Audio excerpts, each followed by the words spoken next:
Hey guys, welcome back to Talk Story with me, Gavin Sugai. Today I am here with the Director of Marketing and Promotions of iHeartRadio Honolulu. He's also a DJ radio host on Star 101.9, and he is the co-owner of Modern Media Hawaii. I am here with Flash Hansen. What's up, man? Gavin, what's up, buddy? Thanks for having me. Well, yeah, welcome to the show, man. And yeah, we have a lot of topics to go through. Let's start off with iHeartRadio Honolulu. How did you get into that role? That's a good question. They actually approached me completely out of the blue. I had recently left. I had left BAMP in the Republic about a year prior to that, and I had joined with Sydney Chu, started the marketing firm Modern Media. She had actually had the firm for a while already, but it was sort of dormant. And we knew that when I left BAMP, that her and I wanted to pursue this company together and have a marketing firm. So we had been plugging away at that for about a year, and completely out of the blue, iHeart approached me. I didn't even know that the position was open. And the position as it was, I wasn't how it was before I came on board. I wasn't even interested in. And at the same time, one of my best friends, Maleko, was also leaving the afternoon show on Star 101.9. So they had these two positions open.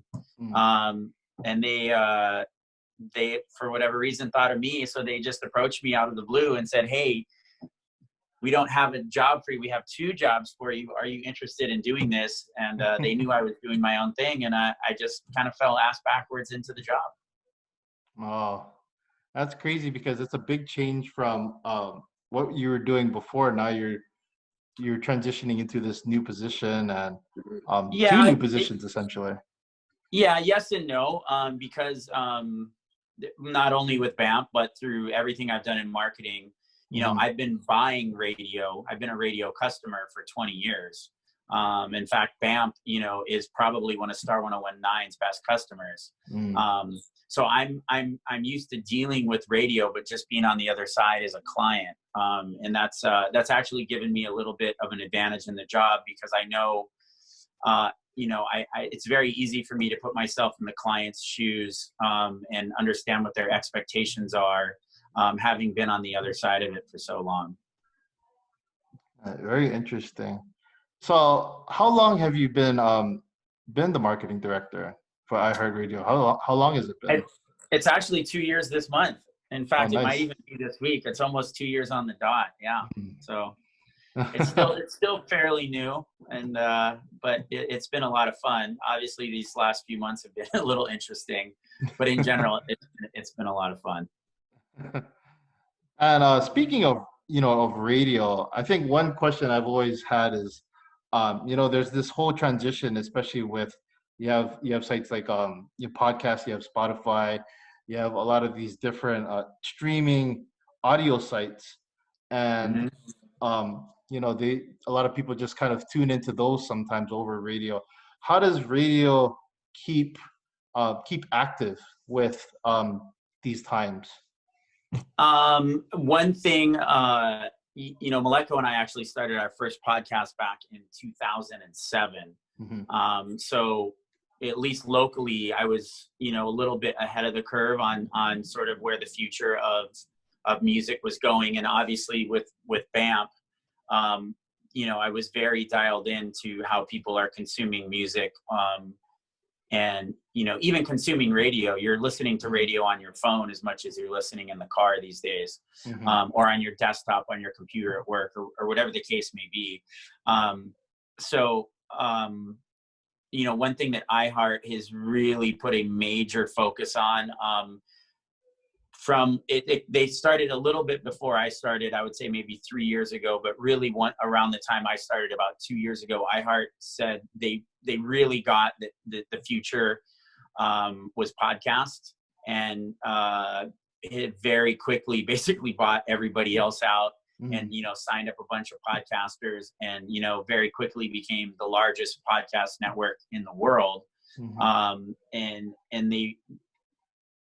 I think they've been pretty good about to some degree, but also it's a huge learning curve of figuring out, you know, where does streaming music, you know, what's their lane, what's the podcasting lane, what's the space for, you know, for traditional radio, you know, how does that all look?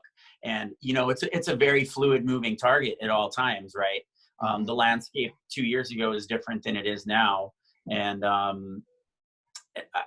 iHeart is very aware of all these different things, and like everyone else is trying to adapt as quickly as possible. iHeart has such massive resources.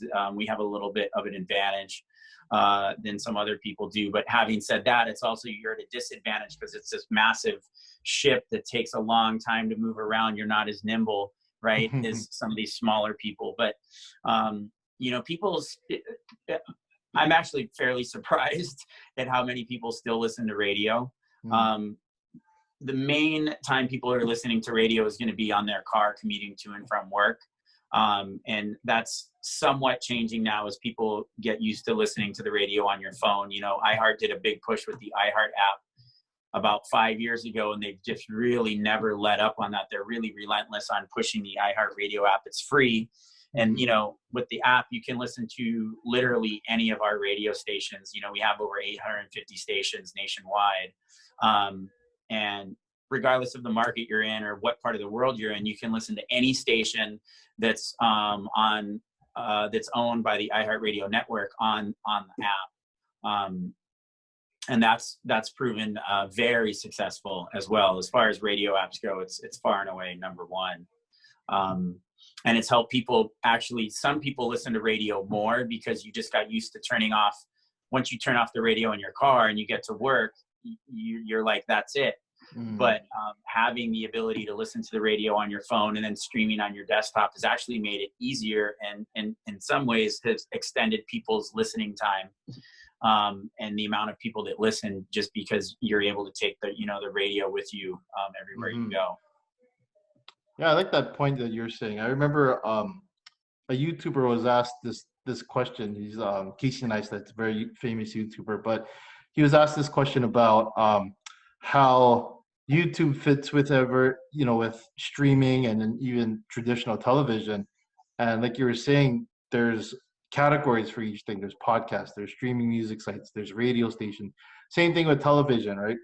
There's traditional television, there's news stations, but there's also the space for YouTube, and then there's also space for like Netflix and streaming websites. So everything is categorized differently, but people sometimes they get it confused. They try to combine everything, but in a sense, everything is categorized in its own lane. Yeah, I mean, it's hard for some people not to try to be all things to all people, and but it's like if you're gonna have a podcast, have a podcast. You know, if you're gonna have a YouTube channel, have a YouTube channel. If you're gonna be on the radio, be on the radio. If you try to and I could be wrong, but I just feel like whatever platform you're on, just own it. And people are going to instead of like changing channels on a TV, people change channels from platform to platform now. 1 minute you're watching a Twitch feed, and then the next minute you're watching a YouTube, the next minute you're listening to a podcast, the next minute you're watching Netflix. And on your phone has made it so easy to jump from app to app. And also, but on the flip side, people get worried about getting squeezed out on whatever platform they're on. But at the same time, screens have become so ubiquitous that people are consuming actually more media than ever, right? So you're not just sitting down in front of your TV for 2 or 3 hours a night after work. You're staring at a screen all the time. So there's actually more time to consume media, which has its own hazards, and that's a whole separate discussion. But I do think that there's time for everything. Just look at yourself, right? You make time to listen to podcasts, or I know I do. And there's a time and a place when I listen to podcasts, and there's a time and a place when I'm sitting on my couch watching TV, and there's a time and place when I have YouTube. I mainly YouTube. I'm watching live concerts, or they're pre-recorded, but a lot, a video of what was a live concert. and it's like everyone has their time and place for all these different media. And there is room for everybody. And certainly, you know, based on the ratings that I see for a lot of different things, there's plenty of out there for everyone. There's, you know, over 7 billion people on the planet, and we all have access to screens, you know, from the time we wake up to the time we go to bed. There's plenty of room for everybody, but you do need to carve out your niche and figure that out, like you would for anything anyway, right? You know, you've got a podcast. There is, you know, iHeartRadio alone has over 250,000 podcasts. There's literally over 1 million podcasts now out there and available. So how do you make your podcast stand out, right? Like the best thing to do is just to be authentic and be yourself and stick with your point of view. And if, you know, then your audience will find you. Instead of like, I'm going to do this podcast and I'm going to like do a little bit of everything. And it's like, then you're just too all over the place. So, man, that's a really long answer. No, that's a really good answer. I actually really like that that response to that. And speaking of podcasts, what are some of your favorite podcasts? Because I know for me, a lot of my listeners know I listen to a lot of sports podcasts. So I listen to a lot of Skip and Shannon Sharp, or I listen to Pat McAfee. And then there's some untraditional ones, like I listen to David Chang because I love cooking and he's a cook as well. So what are some of your favorite ones? Have you been watching Ugly Delicious on Netflix? Yes. Yeah, that's good. I like that. I know season 2 just came out, and I know there's only like 4 episodes, but I think I still have 1 or 2 to go. But yeah, I love Ugly Delicious. Podcast. Joe and it's Rogan. okay if you don't say mine. No. Podcast, you know, Joe Rogan would be definitely the one that I listen to the most. And I know that's like, you know, the common answer for a lot of people, Joe Rogan. And we can talk about his move to Spotify later on if you want, because that's groundbreaking in the world of podcasting. And that was a huge blow to iHeart, by the way. Joe Rogan, I listen to quite a bit. And then Bill Burr, a comedian, I listen to quite a bit. Not so much anymore, actually. And then lately, it's funny you mentioned sports podcast. The Wondery Network, I don't know if you're familiar with the Wondery Network, but they're like a podcast network. And they had this show called Business Wars that I really like, where it tells the story from start to finish of like Pepsi versus Coke, Burger King versus McDonald's. I like that. You know, whatever, Facebook versus Snapchat, like all these big kind of, you know, corporate giants battling out from like literally the company's inception, you know, through the present day. And that is one of my favorite podcasts. But Business Wars also has another podcast called Sports Wars. And like one is like Jordan versus Isaiah. The one I just listened to was, you know, McGuire versus Sosa for baseball. And the one I'm listening to right now is like Jerry Rice versus Deion Sanders. I've just recently gotten into that one, but every one of the Wondery podcasts, they do a really good job with their podcast. I really like that. I'm a huge fan. I would say I listen to Rogan the most, but the second most, in a general sense, would be Stuff You Should Know. The NPR one. I know, again, like Rogan, that's like one of the most popular ones, right? How I Built This. I'm fascinated by How I Built This. That's another NPR podcast that, you know, talks about how these big companies that, you know, how they started, like, you know, just sort of like Shelley Wilson's, you know, origin story, right? You hear these massive companies now, but, you know, it's like they started in the garage and it was just one guy, and all the trials and tribulations, you know, that kind of stuff is always fascinating to me. But I just, you know, like anything else, just like when you're on Netflix, you get into a zone where you're just like, I just want to listen to this one podcast. And then after a while, you're just like, man, I'm sick of hearing Joe Rogan talk. I want to mix it up. I want something else. So, you know, I just go on these little tangents, but, you know, those ones that I mentioned are the ones that I listen to the most. And only only really lately have, and I mean, I hate to say it, but I was just so focused on what we were doing, Maleko and I, with our podcast, that I didn't even realize how many local podcasts that there were. And a friend of ours, you know, Ryan at Hawaii, Ryan, was it Ozawa? Yeah. Ozawa, yeah. He we had him on the podcast last year, and he sort of opened our eyes to, like, he's like, there's all these local podcasts out there, and there's like the local Hawaii Podcaster Association and all this stuff, and we're like, what? Huh? We're like, we thought we were like one of the only ones doing it, and it's not just because we're like arrogant or whatever. It's more just like we're that stupid, and we're both just so busy. We just, you know, didn't pop our head up to breathe, to like look around and see what's going on around town. And I've just sort of very recently started looking at all the local podcasts. But as we were talking about before, there's just locally, there's so many podcasts that you can listen to, and there's only so much time in the day, and there's very specific times and ways that I like to listen to podcasts. And it's, you know, you can't get around to all of them. I mean, your show with Shelly was honestly the first time I actually listened to one of your shows all the way through. And it was great. I loved it. Those fancy graphics in the beginning, I was very impressed. I was like, oh man, we got to step up our game. What? But thank you. I appreciate that. Yeah, no, it's great. And there's, you know, Ryan, of course, you know, was most famous for doing that Lost podcast back in the day that got a lot of national traction. Yes. You know, he does this tech podcast now.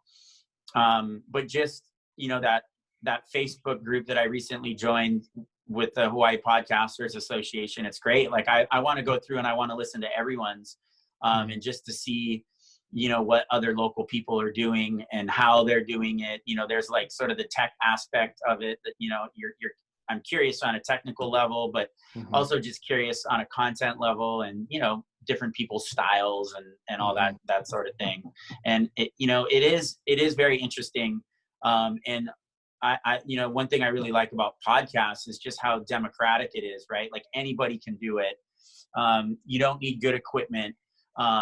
You know, yeah, if you're someone like me and you're lucky and you have like access to an iHeartRadio studio, that's great, but you don't need that. You know, you can literally just do it on your phone if you want to. And, you know, we've been a big proponent lately of the Anchor app, in part because it's with Anchor, you can literally do an entire podcast on your phone with no external mic. And they make it really easy on the back end. And, there's something, you know, really great about that. You know, it's just like with the YouTube channel, it's like now anybody that wants to can. And, you know, you're seeing a lot of interesting creative things out there, and it's just a good creative outlet for everybody. Definitely. And I like what you're saying there. A lot of people, they'll maybe switch from one podcast to another podcast, kind of like switching stations, especially for, it's like a different source of media. It's a different style of media. Everybody has a different style when they do a podcast. Hopefully, I mean, hopefully everybody has a different style. Yeah, and you know, part of when you start a podcast, you're figuring all that out, right? Yes. You know, we've, you know, everyone's podcast should evolve at some point, you know, as you evolve as a human, but also just as you know, you get the ends of doing a show. I know, you know, the show that Maleko and I used to do back from 2007 to 2009 was very different than the show we do now, in part because we're different, right? And we wanted to do something different. And also it's like, well, we've already done that. But yeah, you know, it's like podcasts are like TV shows. Sometimes you're in the mood for comedy, sometimes you want drama, sometimes you want fiction, sometimes you want nonfiction. You know, it's like any other sports sort of wars. form of entertainment. Yeah, or sports wars. I mean, after, you know, I watched that ESPN doc, The Last Dance, and I was like, oh my God, Michael, I just want all things Michael I was Jordan. blown away. And you know, then it's like, then I got into the sports wars thing, and you know, there's other, you know, then you can just go down the rabbit hole of a million different sports podcasts if you wanted to. And then there was like all these podcasts that were doing the weekly recap of the Last Dance show that you could listen to after the fact. And yeah. Anyway, I like that too. If I find a TV show that I really like, and especially one that's challenging, like the Watchmen show. Watchmen had their like official podcast where they had the creator of the show was on the podcast with the host, after the episodes. If it's a show that's really dense where, there's a lot to unpack and I feel like I want to get more out of that show, I did it with Westworld too. If it's a show I'm also a sci-fi nerd, clearly. So yeah, and that's what's so great about podcasts. It's like you might be in the mood for something you've never even thought about before that day, and then you just go on your phone, and I guarantee you, whatever you are into, there's going to be a good podcast that's going to cover that topic. Mm-hmm. Definitely. Great answer. Yeah. And speaking of your marketing experience, because you do a lot of marketing for branding and social media and stuff like that. I kind of want to do a little bit of a war too with brands. So TikTok has been a very big platform recently, but if you look at it, it's kind of similar to Vine. But Vine, if you look at Vine got is not there anymore. So what R.I.P. Vine. R.I.P. Vine. So for TikTok, how does TikTok differ than Vine, and how is it going to, sustain itself and stay longer than Vine?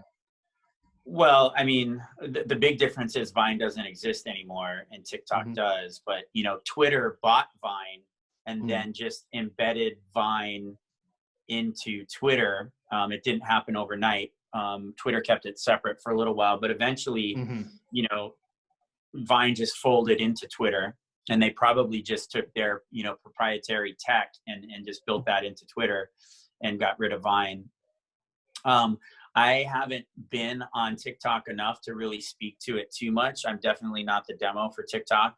I do realize how massively and insanely popular it is. We do have TikTok channels for all of our iHeart stations. There's 9 local iHeartRadio stations in the market. 9 exist on a digital platform. 7 exist on what's called terrestrial radio, which is where you can dial it on your car or whatever.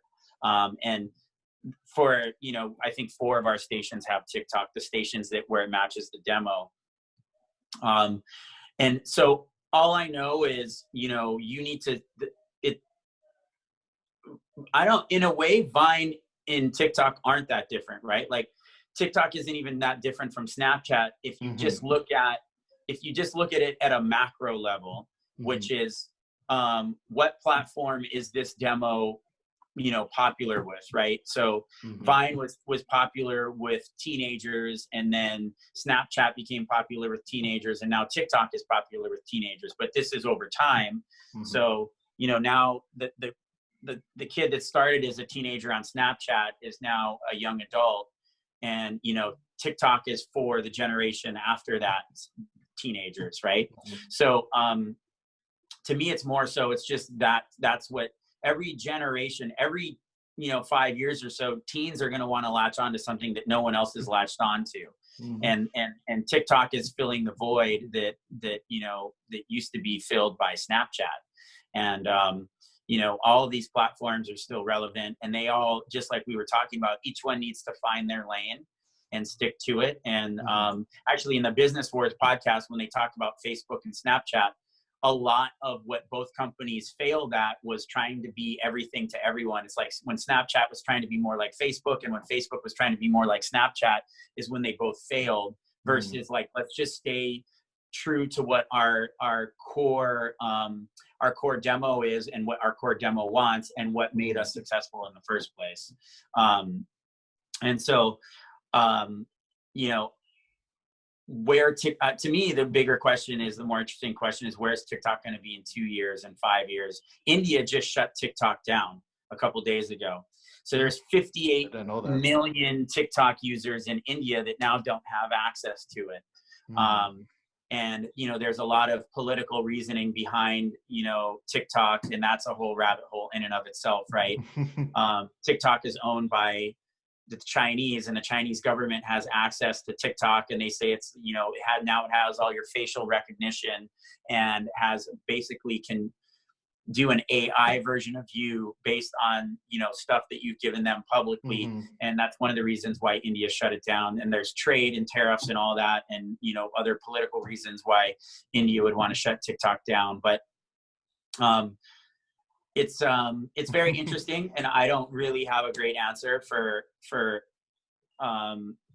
not the differences between TikTok and Vine. I just think it's just this generation's Vine. But I think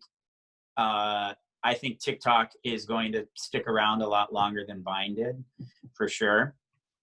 What's very interesting to me is in many ways, TikTok and Instagram stories aren't that different at all. And yet people are choosing one platform or the other. And a lot of it is just comfort level, right? And ease of use and all that stuff. And the fact that like my older brother or my parents are on Instagram, and I want to be able to post stuff on a platform that either they're not paying attention to, or they don't understand, so that I can just be myself. But yeah, I think TikTok is probably here to stay, at least for now.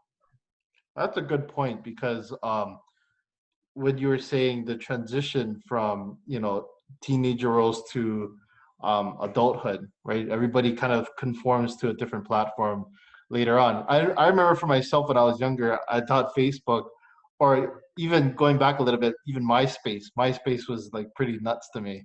And then, all right, MySpace. Tom is a part-time Hawaii resident. You know that? Really? I didn't know that. Oh yeah, he loves Hawaii. Loves Hawaii. He's here all the time. He likes to go surfing. He's a big photographer. Yeah, he loves Hawaii. He lives here part-time out of the year. Wow, I didn't know that. I've never seen him here, so hopefully I'll spot him sometime. He keeps a very, very low profile. He's an interesting cat. He's very very kind of shy. I mean, considering how massive he is and how everyone on the planet knows his name and what he looks like. But yeah, he's very mellow, very laid back, and very humble. That's pretty awesome though. But yeah, I mean, MySpace, I mean, I don't know, for people my age would remember MySpace. I thought 200 friends was pretty amazing, when you look at MySpace. Or 100. Or even 100. Yeah. And then, transitioning to Facebook, and I thought Facebook was just this very intuitive, more options to MySpace in general, and then you're going onto Instagram. What are your thought process? So you do a lot of stuff with branding and a lot of marketing. What do you think about how Instagram has transitioned to what it is now? I mean, it's interesting to watch any social media platform evolve, or any business evolve, right? It's always just fascinating to see how things grow and change, or they don't, and they wither and die, or whatever. But I thought it was very interesting when, talk about staying in your lane and not copying other people and all that. When Instagram stories came out, that was an obvious reaction to Snapchat. Right. And, a lot of people were like, I'm going to stick with Snapchat and, screw Instagram. And then other people like me are like, well, now I don't have to toggle between two, and that just makes it easier for me. And now, stories just dominates over Snapchat. And, then, Instagram copied the filters from Snapchat and all that good stuff. I mean, I would be super salty if I was Snapchat for sure. But, Instagram is great. I think, the smartest thing they did was add stories, because you can only look at pictures, so much. And there's something about social media. There's, the permanent stuff and the temporary stuff. There's space for both of those things. And there's things that you're happy to post in the moment that's not going to last forever, versus something that you're going to put up as like, your digital archive, forever. And I know, as an employer, when I go to interview, somebody about a potential job, or even look at, other companies or businesses I'm dealing with, what do? You log in, you look at all their social media, and particularly when I'm interviewing somebody to work for me, I might go and, go through all their social media. And by the time we sit down for our interview, I already know that person. But I'm very curious to see how Instagram and all social media, platforms evolve. And, you can sort of see what's happening with Facebook now, where Facebook is not cool. No one wants to be on Facebook except your parents and your grandparents, maybe. And, if you're on Facebook, you're only people that are our age. I'm obviously much older than you, but people that are even, let's say Gen Xers, like it's not even cool for Gen Xers to be on Facebook anymore. But you might go and post what you need to post if you're, from a business standpoint, like me, like I'm on Facebook more than I want to be, but I still I have to post links for my clients. I've got to post links to my own stuff. Here's my TV show, here's my podcast, here's my radio show. But I spend no time on Facebook other than just pushing out, doing the marketing stuff that I need to do. Other than that, I want nothing to do with Facebook. And if Facebook went away, tomorrow, I would not care at all. So what Instagram needs to do is make sure that they don't turn into tomorrow's Facebook, even though they're owned ironically by the same company. Definitely. And then switching over to, let's talk about the Spotify deal with Joe Rogan, because that's a huge deal, especially for podcast hosts in general. And it kind of opens the door for a lot of different podcasters to see you can get to a level like this. I mean, maybe we'll never get to, maybe I'll never get to a level where Joe Rogan's at, but at least it's something that it's obtainable at least. So let's talk about how big of a deal that was for a lot of different sites.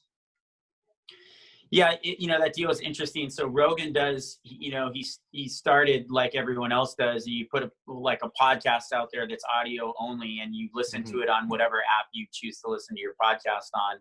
I personally like the Overcast app and in the Anchor app the best. But and iHeart would kill me, if they heard me say that. But but then he also, he was one of the first podcast guys to be like, I'm just going to put up a camera in the corner and stream my podcast as well, and then post that on YouTube. And he's like, Rogan has said many times, I don't understand why people would want to watch a podcast, but his YouTube views, probably now outnumber what, and I don't know, I'm just guessing because, you don't have access to all the numbers, but just from based on what he said on the show, his YouTube numbers are probably at least half of his listeners are now viewers. And so he's got, all these followers and this audience on one platform, YouTube, all these other followers and listeners on this other platform, the podcast thing. And what's interesting about the Spotify deal is he's now no longer going to stream on YouTube. He'll post clips, essentially like little teasers and trailers to get you to force you to go to Spotify to listen to the whole episode. So he's going to pull it off that platform completely. He's pulling it off of all these other podcast platforms completely. So you can only listen to his full podcast in one place. And that's the first time that's happened as well, right? And so they've obviously paid him a ton of money to make that happen, and it's worth his time. And Spotify thinks it's going to be worth their time. And that's, again, quite honestly, that's a big blow because he's on iHeart right now. And, anyone in the streaming world, Pandora, but Spotify in particular is a huge, competitor of iHeart's. And now you just stole the crown jewel, in the podcasting lineup. I do think it's going to open the door for other people. I think there's going to be some stupid deals out there. There really is only one Joe Rogan. It's like the difference between him and like the next podcast down that's about a single person, because most of the other podcasts outside of Rogan's are like, stuff you should know or how I built this. It's not specialized. Yeah. It's not based around who the host is and that person specifically. It's based around a concept, and you don't have other people's names. I mean, there is obviously lots of other podcasts that their names are in the podcast itself, but not anywhere near on the level of Joe Rogan.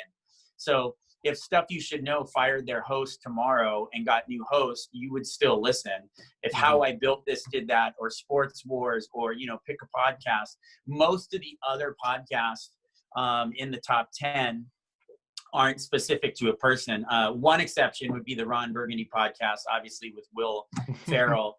is Ron Burgundy. That was that was created by iHeart exclusively on iHeart. You know, that was, once it debuted, that was a top 10 podcast in the ratings, and that's the only other one I could think of. But Will Ferrell is an actor; he's not only doing the podcast thing, and even his numbers aren't close to what Rogan's are. So, on the one hand, it's a game changer, but on the other hand, there's no one else really comparable him to start doling out these different contracts to, that would, you know, he's an outlier essentially. So how much it affects the business, you know, I'm not sure. It certainly opened some eyes and saw people. I'm sure a lot of people are thinking, you know, what's possible as far as making a popular podcast exclusive to their platform, right? And how much is that worth to you? And how much is it worth it to the podcaster? Because if I'm a podcaster, you know how it is. You want to disseminate your podcast as many ways as possible on as many platforms as possible. You don't want to do the opposite. You don't want to limit it. But again, when you're at Rogan's level, it's people are gonna come to you no matter what. But you know, the question is, I don't subscribe to Spotify. I just get the free one. Is that going to be enough to take the casual Joe Rogan listener and get him to pay, you know, for a subscription now? I don't know. You know, the biggest comp for this deal is when Howard Stern went from regular radio to you know, satellite to Sirius radio, and that was a seismic shift in the radio industry, because that, to some degree, validated and put satellite radio on the map. And there was a lot of people that had never had satellite radio before that then became satellite radio subscribers just so that they could listen to Howard Stern, and which is the whole point of doing deals like that in the first place, right? That's why, you know, that's why companies like Netflix and Apple and Disney Plus, they're looking for this great magical original content that you can only get on their service, just like Game of Thrones and HBO. You know, if you're the only platform that's offering this amazing, unique content where you are forced to subscribe to that platform to get it, you know, that's the ultimate goal. So I'm very curious is to see what happens moving forward with this. That's a good point, especially for like if you look at Netflix original movies. You look at I'm trying to think of the one with Sandra Bullock. I don't know why I can't think of the name of it, but the one where she's if you see the blind, was it Bird Eye or Bird Box or something? Bird Box, I think it was called. Bird Box, but yeah, she was blind. Yeah, that was good. What do you think? So for like Joe Rogan, if he has like affiliate sponsorships, you know, do you think some of them will stay on with him for his move to Spotify, or do you think some of them are gonna kind of break off depending on I think initially everyone would stay on, and it also depends on the terms of your sponsorship contract, right? Maybe the terms are such that you're not even allowed to break away even if you wanted to, but I think initially everyone's going to stay on. Everyone knows that there's going to be a natural dip because not everyone has access to Spotify like you do for free stuff, but you also know Joe Rogan is so popular that I think most people are going to stay the course, at least initially, and maybe reevaluate after, you know, 3 to 12 months, you know, depending. But if I'm a sponsor of Rogan, I would stay, you know, I would stick it out. Good point.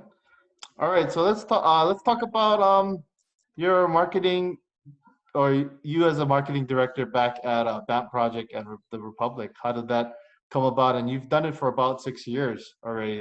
That's a crazy amount of time. Yeah, I'm old, Gavin. You know, BAMP Project, one of the owners of BAMP, Matty Boy, and I, he was a business partner of mine for many, many years. And we had several different companies together. We owned a restaurant together. We had our own, you know, event nightlife production company before. So Matty Boy and I always knew that at some point I would come on and help BAMP out on the marketing side. It was just a matter of, you know, as companies grow, you know, initially you can't afford employees, and you know, you have to grow to a point to where you can afford to start hiring people.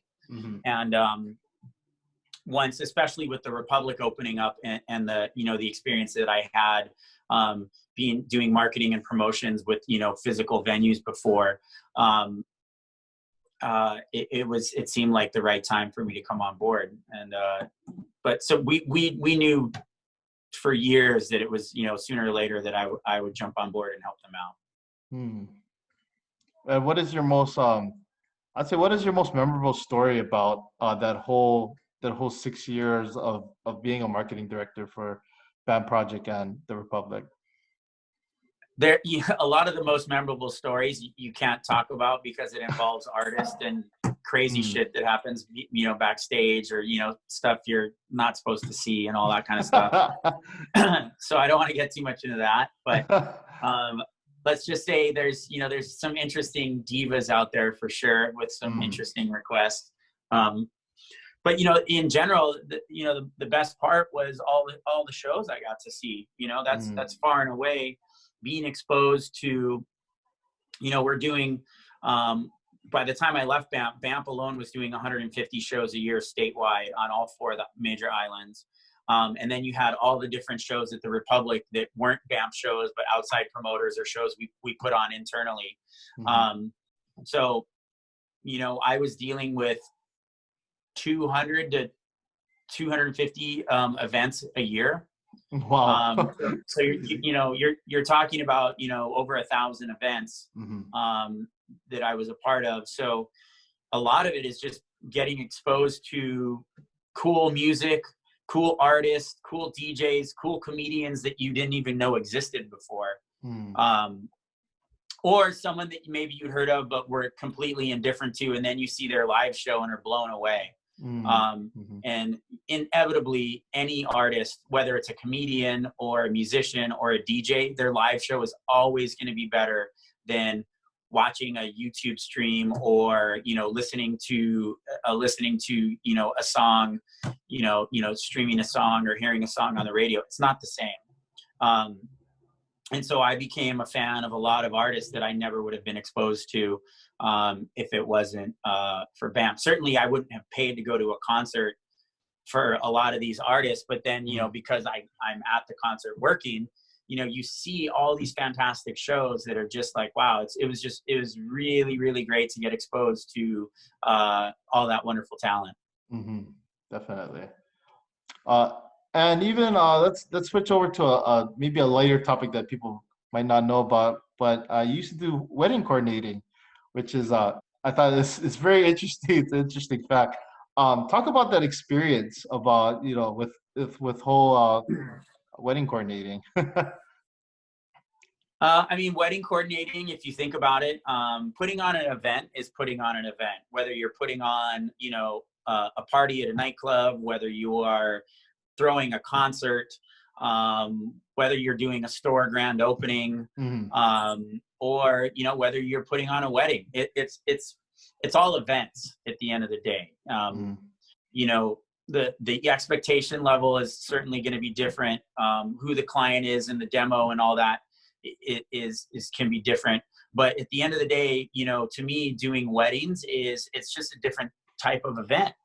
And the expectation level is definitely different, you know, and you're helping people with hopefully what's going to be the best day of their lives or the worst.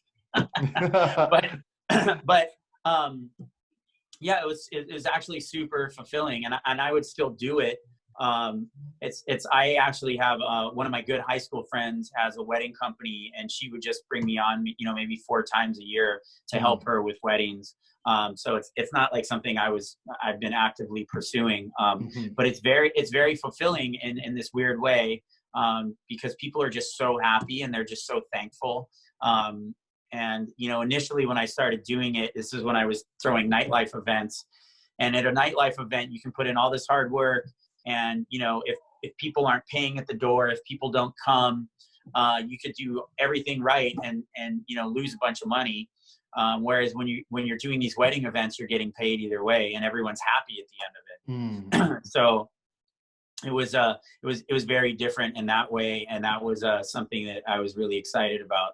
And to this day, it's great to do weddings. Obviously, who knows when weddings are going to happen again, but I'd always be happy to do weddings for sure.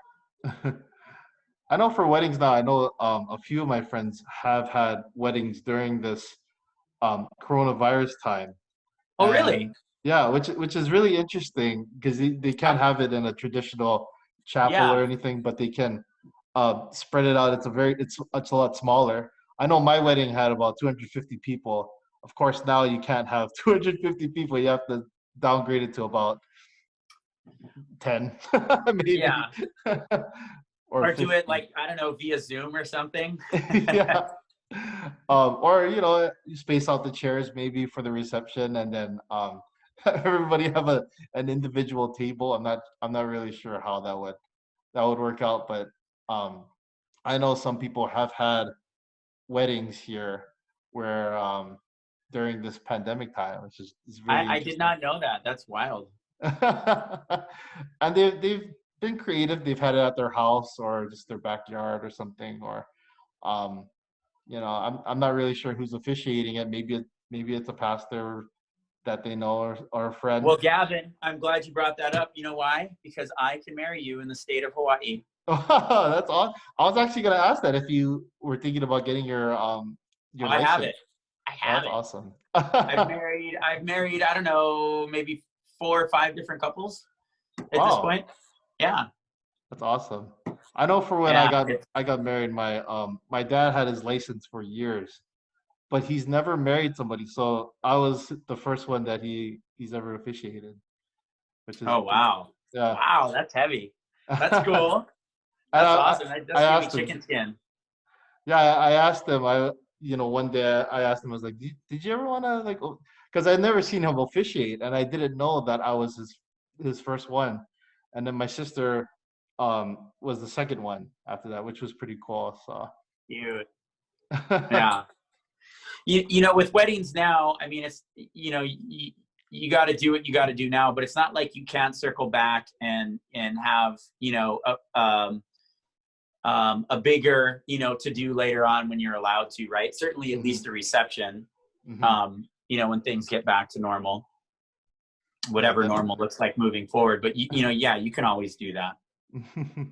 definitely. Yeah, I know some people that have had weddings. They've had the ceremony. Maybe it was a small, intimate one, maybe less than 25 people, and then they've had a year later they've had this big event where they could invite family and friends, and it worked a lot better. So yeah, for people that are looking to get married during this time, you could maybe do it. You just have to figure out some new policies.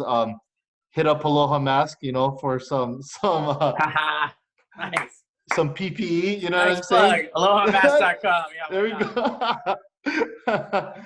go. One of the last points I want to talk about, I want to talk about Aloha Mask too, which is kind of part of your whole living room live. Is that correct? Living room live is what you guys are calling it? Yeah. Living Room Live, #Aloha Together is a TV show Maleko and I did. I keep mentioning Maleko like everyone knows who he is, but Maleko McDonald, he's the morning show anchor on KITV, and he also was afternoons on Star 101.9 for like 20 years. And he actually left Star to just focus on the TV, and I actually took over for Maleko in the afternoons, which is ironic because Maleko and I, have been such longtime friends. Mhm. Maleko and I started this TV show partnering with Mission First Responders, which is an initiative Shelley Wilson started, who was interviewed on your show last week. Mhm. And she's started Wilson Home Care, and then became Wilson Care Group. And now with sorry, I was getting a call. Oh no, don't worry about it. Now with with everything going down, she started AlohaMask.com, which is really a way to provide PPE to local, people in the business community that, as things open back up, places like, iHeartRadio, you need to provide PPE for your staff. You need to provide PPE for your customers. Mhm. Weddings. And yeah, weddings. I mean, literally everything. The minute you walk Mhm. out the front door now, you need PPE. So So Shelly started AlohaMask.com, but we had partnered up for the TV show with Mission First Responders, which was her initiative to get PPE in the hands of medical professionals, healthcare workers, and first responders that needed it. Because in particular, back in February and March, when all this came together, the lack of PPE for everybody on the front lines was really bad. And it still is now. The need for PPE isn't going away anytime soon, and the demand for it worldwide is just astronomical. And there's physically only so much stuff, and you can only make it so fast. And so Mission First Responders, was a great partner with Living Room Live, and we've raised over $30,000 to get PPE in the hands of 9 different hospital groups on Oahu alone. And the Lieutenant Governor, Josh Green, he actually donated through the TV show to Mission First Responders. He donated 1,000 masks and 1,000 shoe covers, I believe, to Mission First Responders to help get that out. And, Mission First Responders, not only hospitals, but, they donated thousands of masks and gloves to Hawaii Food Bank. Other charities, need PPE too, right? So that's another thing with charities moving forward. When you have interactions with other humans, you need all the money and whatever it is that God, my phone sorry, it keeps ringing. It's okay. You need to raise the funds for, for like Hawaii Food Bank. They need volunteers, they need money, and they need, canned goods and non-perishable food, but they also need PPE so that they can physically make all these things happen. And, all the charities need that now. And, Shelly and Mission First Responders has been really great about helping and supporting the community with that. And we've been happy to partner with them. And you can actually still donate to Mission First Responders at AlohaTogetherHawaii.com. And I think we're just going to leave that website up for, I don't know, forever. And so you can go and find out more about that charity and all the other charities we partnered with on Living Room Live. And also, find out about the charities, but donate as well. Aloha Together. And as a lasting question, since you're on my show, we talk about talk story, what it means to talk story. What does it mean for you to talk story with somebody? I mean, that's just, hanging out, talking story. That's what we do. It's what we're doing. You hang out with someone and you get to know them. And, it's obviously very common here in Hawaii to just sit down and talk to people. People in Hawaii are so great about just, connecting, ponying up to the bar and just talking to anyone. It's very easy for strangers to communicate with each other in Hawaii. And it's definitely one of my favorite things about Hawaii, because it is so noticeably different when you go other places, how everyone is sort of a lot more with their walls up. And, if I don't know you, why are you talking to me, and all that kind of stuff. And it's one of my favorite things about Hawaii is just to go and you can go anywhere, be standing in line at the store and strike up an interesting conversation with someone, or definitely, for someone like me, I'm always at a bar having cocktails, random person next to you, that could be your next client, or, they know a guy that knows a guy that needs to hire something, and you turn out to be the perfect person for that. Or it's just great. How you can, not that talking story is always about networking and figuring out ways that it can help you in business, but it certainly does. But I love and enjoy talking story with anybody, and clearly you do too. Yes, definitely. And I enjoy it just because everybody has a story. And they have a story to tell, right? And it's important. It's funny because Shelly always says that. Everybody's got a story. Everybody has a story, and you don't know their story, right? So a lot of times when you meet people, you don't know where they're coming from, or why they are a certain way, or or acting or not acting, however. It's because they have a story that's got them to where they're at right now. Definitely. Flash, thanks again for coming on the show and sharing your story and sharing a lot about your thoughts and ideas. And how can people find you all over social media? And Any plugs you want to put in? All the stuff. You can find me on Instagram at Flashy808. That's FLASHEE 808. And then from there, you could probably find everything else. There's links, to all of our to Star 1019 and Modern Media, the marketing firm modernmedia.com. It's all there if you go to my Instagram page. Mm-hmm. Definitely. And you have a Facebook page as well for Modern Media. I actually saw it a few days ago. Modern Media's got a Facebook page that I'm never on, and my own. I actually have two Facebook pages for me, and like I was saying earlier, I only post, here's the latest, whether here's the TV show or the podcast, or I'm not active and engaging with people on Facebook ever, really. But it's there. Yeah. Once again, Flash, thanks for joining us, and thank you guys for joining us on this Talk Story episode. We hope you have a great day. Stay safe out there. And if you need PPE, hit up alohamask.com, and they have some great products. If you want to know more about it, just watch my last podcast with Shelly Wilson. She's very knowledgeable about PPE, and she has a great heart behind it. So if everything, guys, just have a great day. Stay blessed out there and stay safe. All right. Thank you, Gavin.